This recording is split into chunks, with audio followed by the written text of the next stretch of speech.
গোয়ালপুকুর থানা এলাকার মনিভিটা এলাকায় মুরগি ব্যবসায়ীদের কাছ থেকে ছিনতাইয়ের ঘটনায় জড়িত থাকার অভিযোগে পুলিশ দুজন অভিযুক্তকে গ্রেফতার করেছে। দুষ্কৃতীদের বাড়িতে অভিযান চালিয়ে আগ্নেয়াস্ত্র, ম্যাগাজিন এবং 4টি তাজা কার্তুজ উদ্ধার করেছে পুলিশ। 2টি বাইকও জব্দ করা হয়েছে। গ্রেফতার অভিযুক্তরা হলেন মানজার এবং তহিদ। দুজনের বাড়ি গোয়ালপুকুর থানা এলাকার চৈনপুর এলাকায়। ডিএসপি সৌম্য সুব্রা কাপড়ি জানান, 18 তারিখে ছিনতাইয়ের ঘটনার তদন্তে নেমে পুলিশ মানজার এবং তহিদকে গ্রেফতার করে। পুলিশ রিমান্ডে নিয়ে জিজ্ঞাসাবাদের পর উভয় অভিযুক্ত তাদের অপরাধ স্বীকার করে। পুলিশ তাদের বাড়িতে অভিযান চালিয়ে ছিনতাই করা 32,000 টাকার মধ্যে থেকে 5,000 টাকা ও একটি পিস্তল, একটি ম্যাগাজিন, 4টি তাজা কার্তুজ উদ্ধার করেছে। অপরাধের সময় ব্যবহৃত 2টি বাইকও সিজ করা হয়েছে। পুলিশ তদন্ত চালাচ্ছে।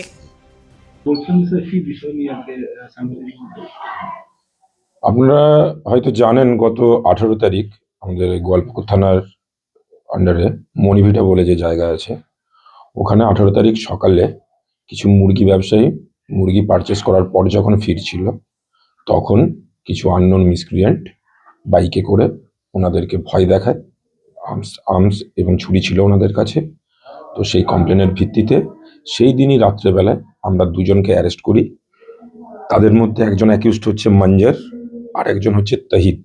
এদের দুজনেরই বাড়ি হচ্ছে আপনার চৈনপুর, গোয়ালপুকুর এই এরিয়ারই এনারা বাসিন্দা। তারপরে এনাদেরকে ফরওয়ার্ড করা হয় এবং টিআই প্যারেড করানো হয়। টিআই প্যারেডে কমপ্লেনার এনাদেরকে আইডেন্টিফিকেশন করে এবং পিসি রিমান্ডে নেওয়ার পর এদেরকে জিজ্ঞাসাবাদের পর এরা নিজেদের অপরাধ স্বীকার করে এবং তারপর আমরা যখন রেড করি ওনাদের বাড়িতে, সেখান থেকে আমরা একটা ইম্প্রোভাইজড পিস্তল, একটা ম্যাগাজিন, 4 রাউন্ড লাইভ অ্যামিউনেশন এবং ছিনতাই হওয়া 32,000 টাকার মধ্যে আমরা অলরেডি 5,000 টাকা রিকভার করেছি এবং দুজন অ্যাকিউজডের 2টো মোবাইল এবং যে মোটরসাইকেল 2টো ইউজড হয়েছিল ক্রাইমের সময়, সেই মোটর বাইক 2টোকেও সিজ করা হয়েছে।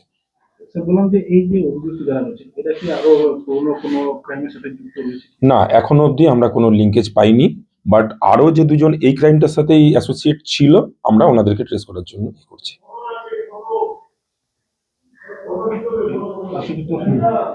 মুরগি ছোট ছোট ব্যাপারের সময় এরকম হয়েছে, তো আরো কিছু এই সময় আমরা যুক্ত আছি না, ওটাই আমাদের চলছে, তদন্ত চলছে। আশা করছি আমরা যদি কেউ যুক্ত থাকে তাদেরকে আমরা ট্রেস করতে পারবো। না, এখন অবধি সেরকম কিছু পাওয়া যায়নি আমাদের কাছে, কারণ প্রিভিয়াসলি কোনো রেকর্ড এখন অবধি আমরা পাইনি। আমরা দেখছি, তদন্ত চলছে, আমরা দেখছি। ইসলামপুর থেকে দেবব্রত চক্রবর্তীর রিপোর্ট, কুলিক নিউজ।